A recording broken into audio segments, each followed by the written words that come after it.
A judge is ordering director James Toback to pay $1.68 billion in damages Wednesday, following a jury finding him liable in a sexual assault trial in New York, during which he was accused by 40 women of sex crimes over decades.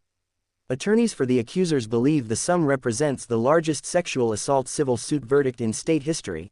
The jury's verdict is about justice, Brad Beckworth, an attorney for the accusers, wrote in a statement to USA Today. But more importantly, it's about taking power back from the abusers and their enablers and returning it to those they tried to control. Toback, who has previously denied any wrongdoing, was not reachable for comment. He did not have legal representation during the trial.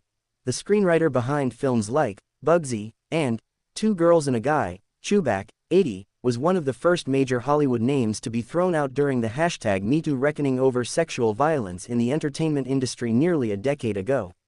Along with the aspiring actresses listed in the suit, he has also been accused by big-name stars like Rachel McAdams, Selma Blair and Julianne Moore of on-set harassment. Need a break? Play the USA Today Daily Crossword Puzzle. Grey's Anatomy. Star Ellen Pompeo. James Toback once asked me to get naked in a movie. Several years ago, when the Me Too movement began, I think many of us thought that we were past the point where men in positions of power would prey on women and try to steal their dignity and honor in exchange for allowing them to advance in their careers, Beckworth continued. We now know that the movement didn't go far enough. We still have a lot of people in this country who abuse their power, and there are many more who turn a blind eye to it. James Toback allegations. Civil suit ends in trial victory for accusers. The lawsuit in New York, which loops together over a dozen named accusers and several anonymous ones, alleged that Toback over the course of 40 years used his reputation, power and influence to lure young women, through fraud, coercion, force and intimidation into compromising situations where he falsely imprisoned, sexually abused, assaulted, and/or battered them. Many of the women are now in their 30s and 40s. The original suit also ensnared the Harvard Club of New York, where lawyers for the women alleged Toback was a frequent customer, often taking his victims there for meals and drinks before attacking them. Because of his status as a prestige member, the club turned a blind eye to the abuse. The lawsuit alleged minus the organization was ultimately not part of the trial.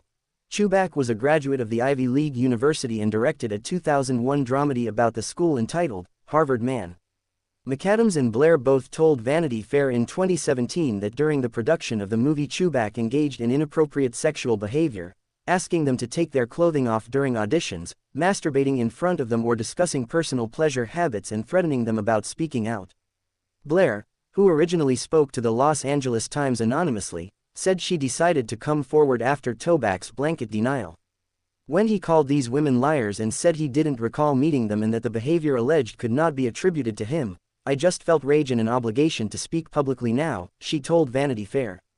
For decades, I carried this trauma in silence, and today, a jury believed me. Believed us, Mary Monahan, the lead accuser in the case resolved Wednesday, told Variety. That changes everything. This verdict is more than a number, it's a declaration. We are not disposable. We are not liars. We are not collateral damage in someone else's power trip. The world knows now what we've always known, what he did was real. And what we did, standing up, speaking out, was right.